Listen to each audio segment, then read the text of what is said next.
1. You will hear a conversation between two students about buying a used car. First, you have some time to look at questions 1 to 6.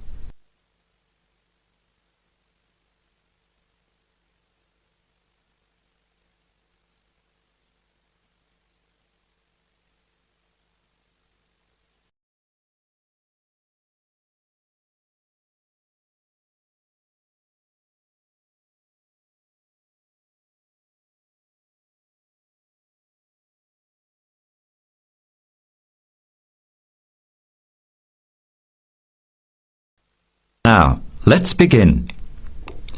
Answer the questions as you listen. You will not hear the recording a second time. Listen carefully to the conversation and answer questions 1 to 6.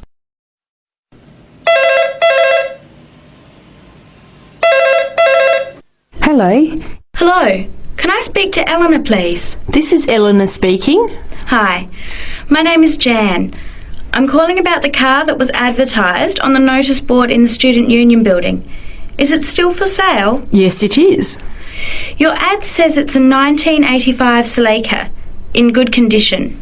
It's old, but it has been well looked after. My family has had the car for 10 years. I'm just the third owner and my mother had it before me, so we know its history. We've got all the receipts and records. It's had regular maintenance and the brakes were done last year. It runs really well but looks its age. Why are you selling it, by the way?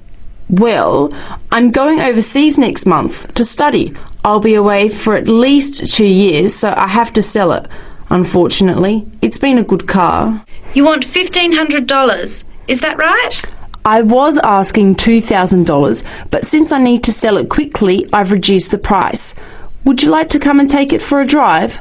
I don't live far from the university. Yes, I'd like to have a look. What time would suit you? Any time this evening is fine. Well, I finish classes at 6 o'clock. How about straight after that? Say 6:30? Great, I'll give you directions. When you leave the main gate of the university, turn left on South Road and keep going until you get to the Grand Cinema. Take the first right, that's Princess Street. I'm at number 88 on the right. So it's 80 Princess Street. No, it's 88 Princess Street and the suburb is Parkwood. You'll see the car parked in front. It's the red one with the for sale sign on it. Okay, thanks Eleanor. I'll see you later. Bye. Before you hear the rest of the conversation, you have some time to look at questions 7 to 10.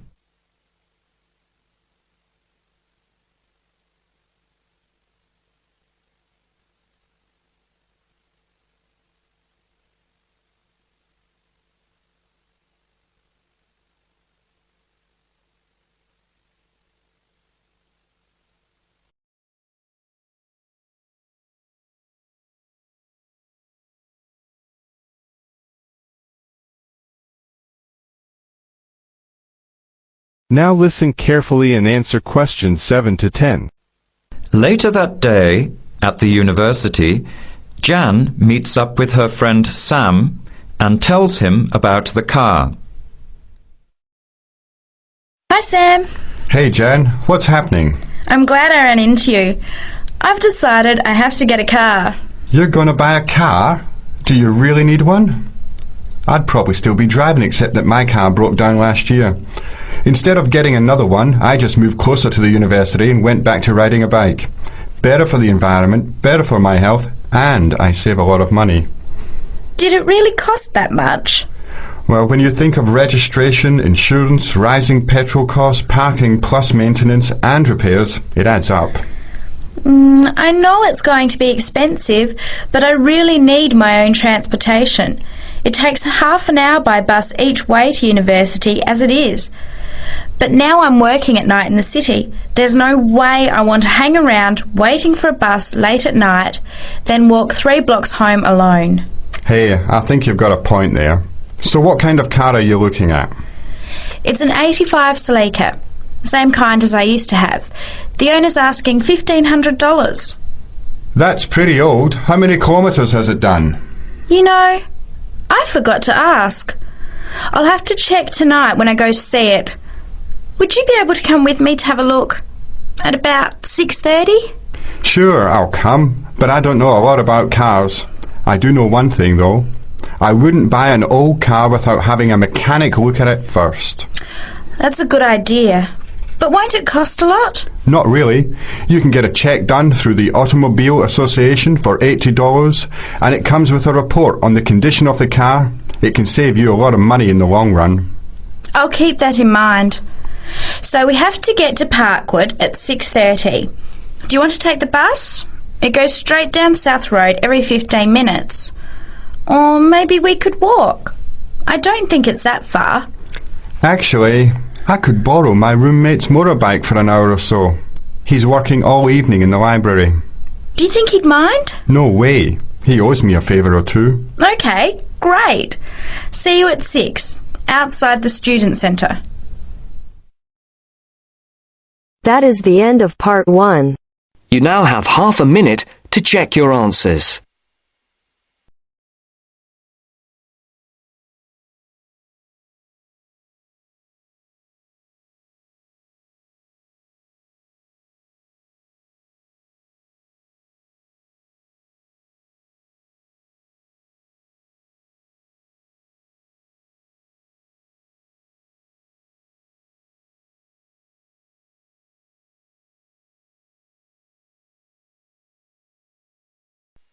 Now turns to part 2. Part 2. You'll hear a lecturer talking to students about the ozone layer and CFCs. First, you have some time to look at questions 11 to 17.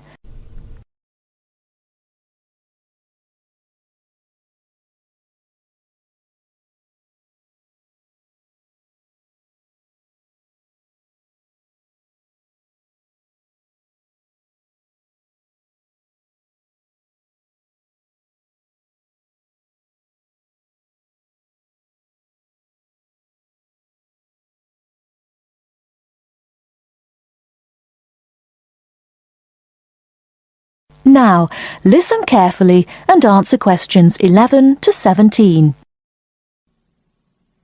Today, it is well known that CFCs, or chlorofluorocarbons, can do immense damage to the ozone layer, which protects the Earth from harmful radiation from the sun. However, it was as recently as the mid-1970s when the connection between CFCs and ozone layer destruction was first established. The story starts back in 1957, when James Lovelock invented the electron capture detector. This is a machine that can detect very small amounts of a chemical compound in the atmosphere.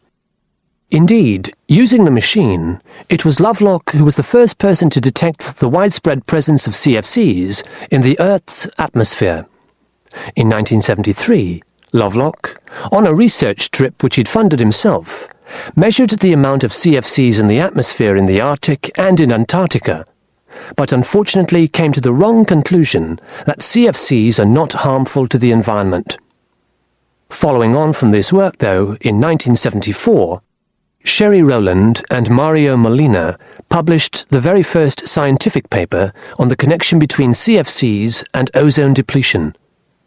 This quickly prompted the world's first ban on the use of CFCs, which was enacted in 1975 by the US state of Oregon. Further bans followed.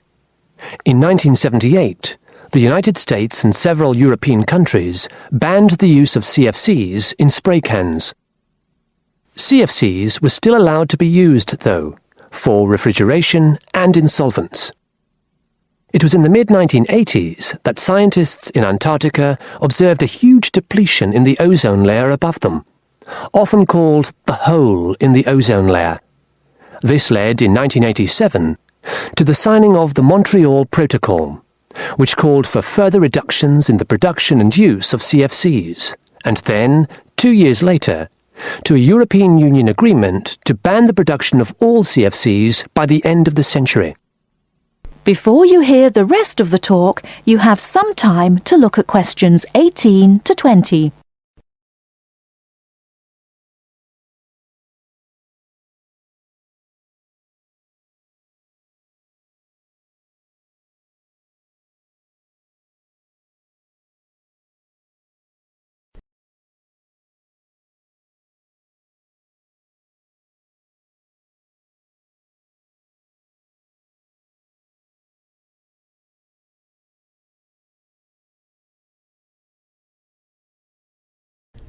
Now listen and answer questions 18 to 20.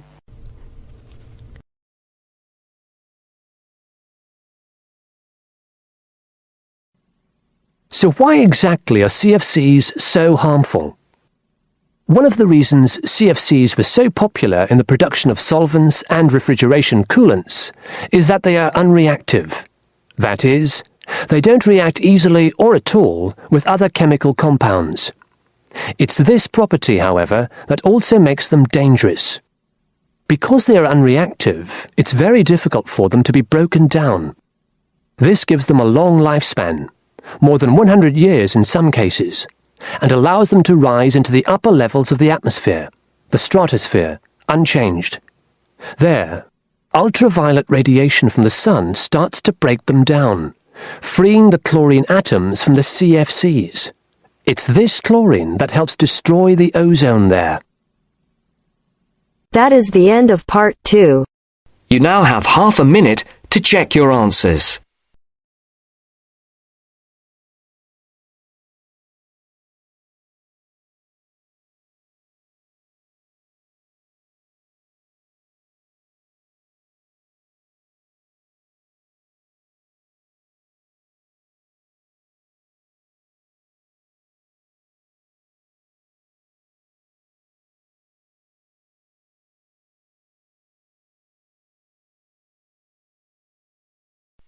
Now turns to part 3. Part 3. In this section, you will hear a discussion between 3 people in a university tutorial. In the first part of the discussion, they're talking about city traffic and the motor car. First, look at questions 21 to 24.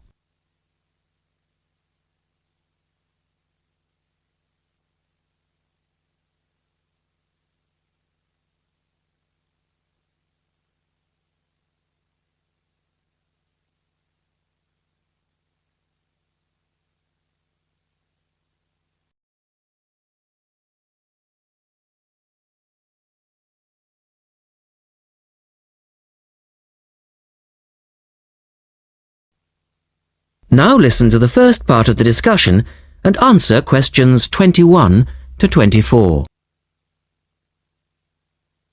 We're very pleased to welcome Professor Isaac Nebworth to our tutorial group today.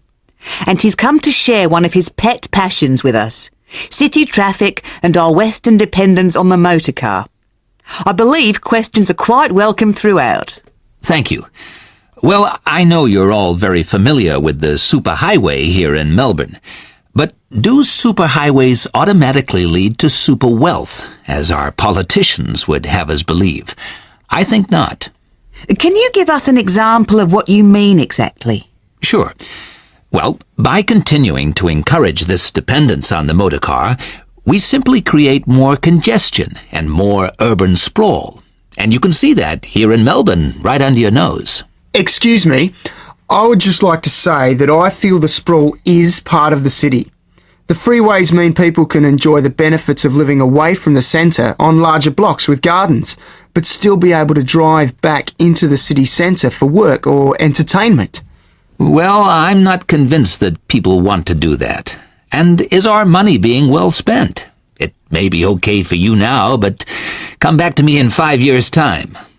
Let's take CityLink, for example, the new freeway here in Melbourne. Well, I use the freeway all the time. I think it's great. Ah, yes, but it cost $2 billion to build, and you could have gotten 10 times the value by putting the money into public transport. If you give the automobile road space, it will fill that space, and you'll soon find you'll be crawling along your CityLink. But surely you cannot simply blame the car. Some of the blame must rest with governments and city planners. Well, there is an argument, surely, that building good roads is actually beneficial because most new cars these days are highly efficient. They use far less petrol than in the past, and emissions of dangerous gases are low. Old, congested roads, on the other hand, encourage traffic to move slowly, and it's the stationary cars that cause the pollution and smog, whereas good roads increase traffic speeds and thus the amount of time cars are actually on the roads. Well, this is the old argument put forward by the road lobby, but for me it's clear-cut. Roads equal cars, which equal smog. Public transport is the way to go. In the second part of the discussion, the professor talks about public transport in different cities. Look at questions 25 to 30 first.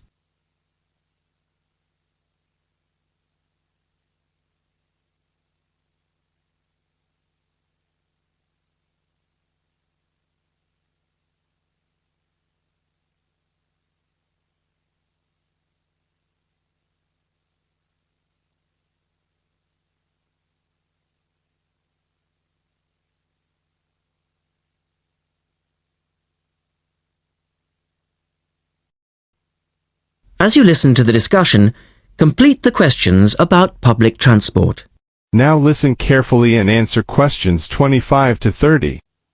Now, on that topic of public transport, I read somewhere recently that Australia isn't doing too badly in the challenge to increase the use of public transport. Better than America, granted. But by comparison with Canada, it's not so good. For instance, if you compare Toronto with the U.S. metropolis of Detroit, only 160 kilometers away, in Detroit, only 1% of passenger travel is by public transport, whereas in Toronto it's 24%, which is considerably better than Sydney, which can only boast 16%. Well, I think it's encouraging that our least car-dependent city is actually our largest city. 16% of trips being taken on public transport in Sydney isn't too bad. But it's a long way behind Europe. Take both London and Paris, for instance, where 30% of all trips taken are on public transport. Well, they do both have an excellent underground system. And Frankfurt comes in higher still at 32%. I understand that they've been very successful in Copenhagen at ridding the city of the car. Can you tell us anything about that experiment? Yes, indeed. Copenhagen is a wonderful example of a city that has learned to live without the motor car. Back in the 1960s, they adopted a number of policies designed to draw people back into the city. For instance, they paid musicians and artists to perform in the streets. They also built cycle lanes. And now 30% of the inhabitants of Copenhagen use a bicycle to go to work. Sydney, by comparison, can only boast 1% of the population cycling to work. It could have something to do with all the hills? Then they banned cars from many parts of the city, and every year 3% of the city parking is removed. And by constantly reducing parking, they've created public spaces and clean air. Really? There are also freely available bicycles, which you can hire for practically nothing. And, of course, they have an excellent public transport system. Well, that's all very well for Copenhagen, but I'd just like to say that some cities are just too large for a decent public transport system to work well, particularly in areas with low population, because if there aren't many people using the service, then they don't schedule enough buses or trains for that route. I accept that there's a vicious circle here, but people do need to support the system. And secondly, the whole process takes so long because usually you have to change. You know, from bus to train, that sort of thing. And that can be quite difficult. Ultimately, it's much easier to jump in your car. And often it turns out to be cheaper. Sure, but cheaper for whom? You or society? We have to work towards the ideal and not give in all the time because things are too difficult. Anyway, let's move on to some of the results of the survey, which I think you'll agree. That is the end of part 3. You now have half a minute to check your answers.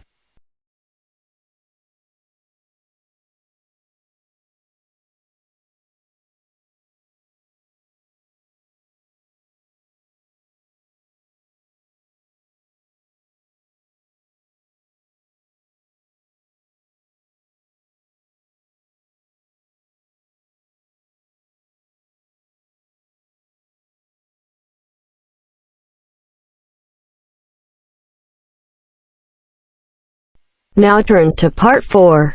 Part 4.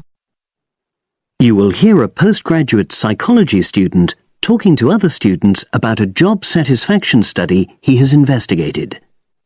Before you listen, you have some time to look at questions 31 to 40.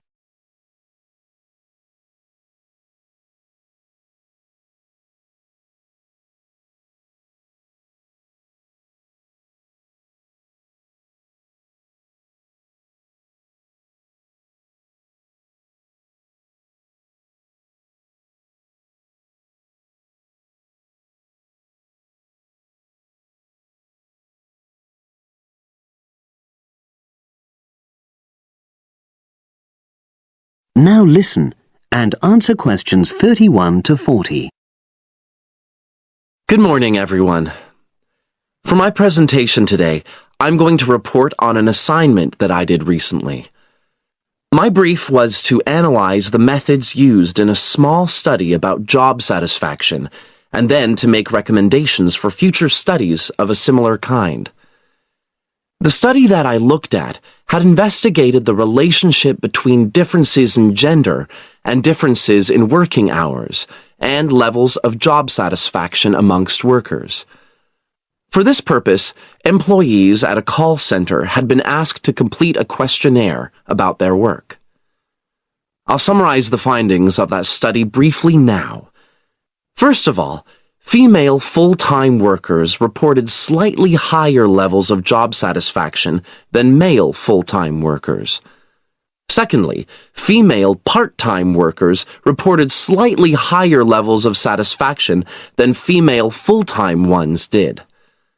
On the other hand, male part-time workers experienced slightly less job satisfaction than male full-time workers. But although these results seemed interesting and capable of being explained, perhaps the most important thing to mention here is that in statistical terms, they were inconclusive.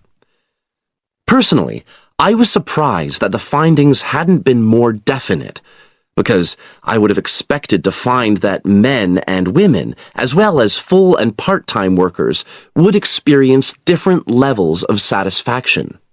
So I then looked more carefully at the methodology employed by the researchers to see where there may have been problems. This is what I found. First of all, the size of the sample was probably too small. The overall total of workers who took part in the survey was 223, which sounds quite a lot, but they had to be divided up into subgroups. Also, the numbers in the different subgroups were unequal. For example, there were 154 workers in the full-time group, but only 69 in the part-time group. And amongst this part-time group, only 10 were male, compared to 59 who were female. Secondly, although quite a large number of people had been asked to take part in the survey, the response was disappointingly low. A lot of them just ignored the invitation. And workers who did respond may have differed in important respects from those who didn't. Thirdly, as the questionnaires had been posted to the call center for distribution, the researchers had had very limited control over the conditions in which participants completed them. For instance, their responses to questions may have been influenced by the views of their colleagues. All these problems may have biased the results. In the last part of my assignment, I made recommendations for a similar study, attempting to remove the problems that I've just mentioned. Firstly, a much larger sample should be targeted, and care should be taken to ensure that equal numbers of both genders and both full and part-time workers are surveyed.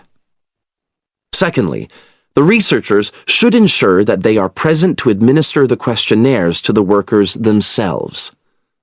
And should they require the workers to complete the questionnaire under supervised conditions so that the possibility of influence from other colleagues is eliminated. Finally, as workers may be unwilling to provide details of their job satisfaction when they are on work premises, it's important that the researchers reassure them that their responses will remain confidential, and also that they have the right to withdraw from the study at any time if they want to. By taking measures like these, the reliability of the responses to the questionnaires is likely to be increased, and any comparisons that are made are likely to be more valid. So, that was a summary of my assignment. Does anyone have any questions? That is the end of part 4. You now have half a minute to check your answers.